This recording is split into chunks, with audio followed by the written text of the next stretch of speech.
O senador Flávio Bolsonaro criticou a operação contra o irmão e classificou a ação da polícia como perseguição.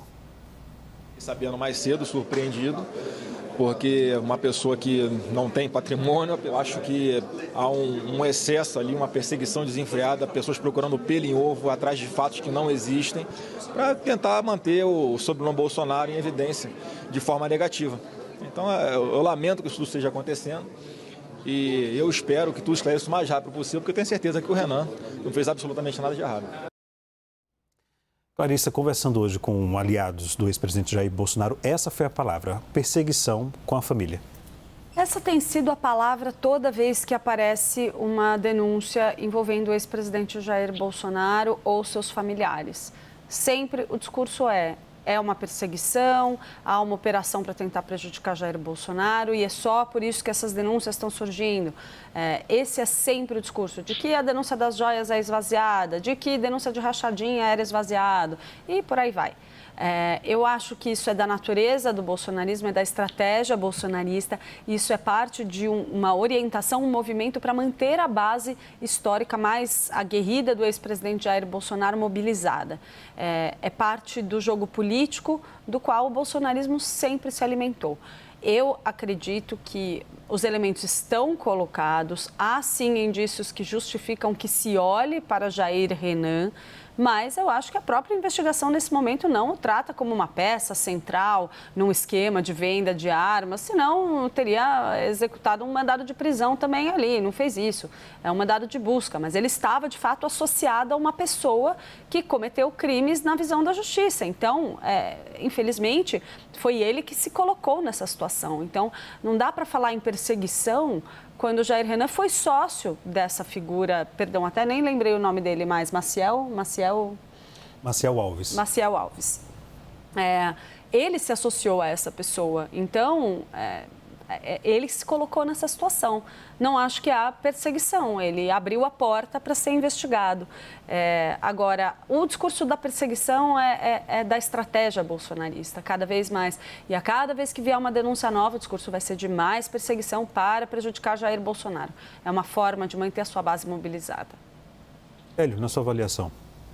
Eu acho que a gente já viu pesquisas aqui da Quest, mencionamos semana passada, que estava 43% para prender, 41% para não prender, e a percepção de uma substancial minoria, quase metade da população brasileira, que vê sim como perseguição, né, o que está acontecendo hoje. E eu considero, Leandro, que é assim, a gente está vendo um comportamento das autoridades policiais e judiciárias que se move por indícios. Eu acho que tudo tem que ser investigado. Mas o que se deve fazer em investigação e no judiciário é você se mover por causa provável. Causa provável tem um sarrafo mais alto do que indícios. Porque indícios você vai pegando uma opção de gente e você geralmente não vai dar em nada, uma suspeita, um indício.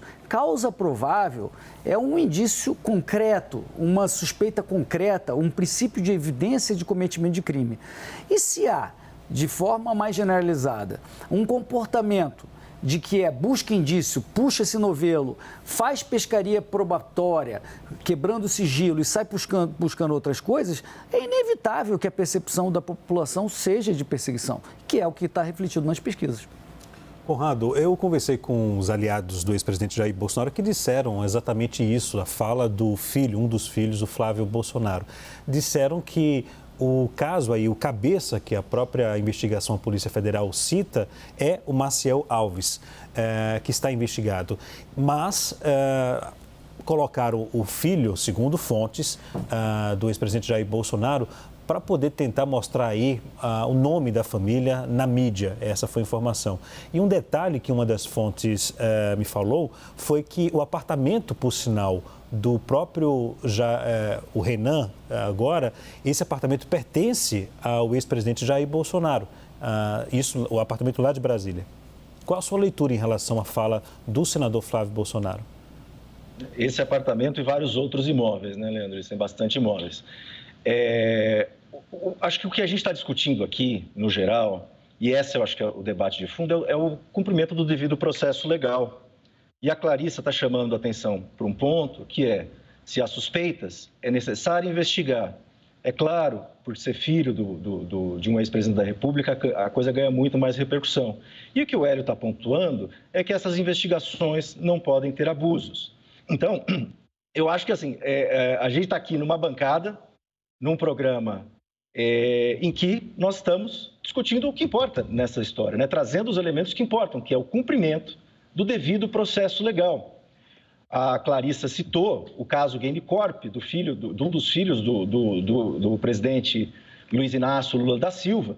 E eu lembro muito bem desse caso, eu trabalhava na Folha de São Paulo, eu era repórter, eu cobri esse caso bem no início dele, que envolvia também tráfico de influência, dinheiro de investimento da Telemar na empresa do filho do presidente. É um caso que acabou arquivado. É um caso que, se eu não me engano, foi arquivado no ano passado, né? Então, cumpriu-se o processo legal, as questões jurídicas foram atendidas de forma adequada, o direito de defesa foi exercido. Gente, a gente passou, e eu costumo repetir isso porque eu acho importante, porque a gente passou por um período brasileiro, bem pouco tempo atrás, e que tudo isso entrou em questionamento. Os alvos eram outros. O alvo não era o ex-presidente Jair Bolsonaro, o alvo era o ex-presidente Lula, né? Que teve a vida dos filhos devassada, que teve a vida do irmão devassada, né? E que teve uma série de procedimentos abertos dentro da Polícia Federal, em várias outras instâncias, e que foram chegando, e às vezes achando alguma coisa, que fazia um estrondo na mídia, e depois, no final, como nesse caso do GameCorp, acabou arquivado. Então, acho que o nosso ponto aqui, e eu acho que é super válido a gente ouvir essas visões totalmente complementares, é ficar atento para que a gente não cometa de novo tudo de errado que aconteceu no Brasil. A gente teve um caso de um reitor da Universidade Federal de Santa Catarina que foi preso temporariamente, depois proibido de entrar na universidade, numa sanha, naquele momento de sanha lavajatista, inclusive a delegada do caso era a delegada que tinha começado a Lava Jato, que estava trabalhando no caso lá, em que esse reitor se matou, porque teve a vida destruída por autoridades policiais e judiciárias. Então, eu acho que é disso que a gente está falando aqui, e eu acho que a gente tem que prestar toda a atenção do mundo, investigar, prestando atenção para não cometer abusos de novo. Por favor. Não, eu queria complementar, eu concordo 100%, Conrado, é isso mesmo, a gente está discutindo o devido processo legal. As regras, elas não podem ser restritivas o bastante para impedir a investigação de condutas criminosas, mas elas não podem ser usadas de má fé, de desvio de finalidade, de puxar a capivara de outros assuntos, de fazer pescaria probatória, se não houver causa provável. Esse é um critério, causa provável. Não ficar fazendo essa coisa de indícios e sair puxando outras coisas. Como exemplo, o pessoal do bolsonarismo que está olhando, né, esse programa, vendo a gente, ele vai falar, olha, eu me lembro quando o Dino, aí ministro da Justiça, lá atrás, falava das urnas que não eram confiáveis, etc. Houve perseguição ao Dino por ter falado isso? Não, não houve perseguição ao Dino. Agora o Adi, como é que é o nome dele? Eu tenho aqui, Damos. O Adi Damos, que disse o seguinte, que o Barroso só fala besteira, que não sei o que, falou alguns anos atrás, e disse que tinha que fechar o Supremo Tribunal Federal. Houve perseguição? Ele está lá, ainda no Ministério da Justiça, não houve. Então, quem assiste a gente fala, peraí, mas espera um minutinho. Quando é o Jair Bolsonaro, vai atrás de tudo isso como sendo um grande crime. Mas quando é gente do governo atual, aí não vamos investigar, não vale a pena investigar, não vale a pena. Aí é claro que as pessoas têm uma percepção. Eu não me surpreendo com as respostas da pesquisa Quest, que dizem que grande parte da população acha perseguição. Agora, Clarissa, aliados do ex-presidente Jair Bolsonaro me falaram que ficaram surpresos com essa operação envolvendo o filho, um dos filhos. Mas eu acredito assim, a surpresa tem que vir de quem não imaginava que ele fosse ser sócio de um criminoso. Ele se associou a uma pessoa que cometeu crimes, no melhor dos cenários. Então, assim, imagina, vamos nos colocar então no lugar dos investigadores. Vamos supor, eu sou da Polícia Civil do Distrito Federal. Estou investigando um esquema de compra de armas ilegais. De repente eu caio no cara que é pessoa de interesse da minha investigação ali e quem é o sócio na empresa dele é filho do ex-presidente da República. É óbvio que eu vou chacoalhar o papelzinho, virar para o meu chefe e falar, gente, tem um negócio estranho aqui, entendeu? E aí, naturalmente, as autoridades vão olhar para esse caso com atenção.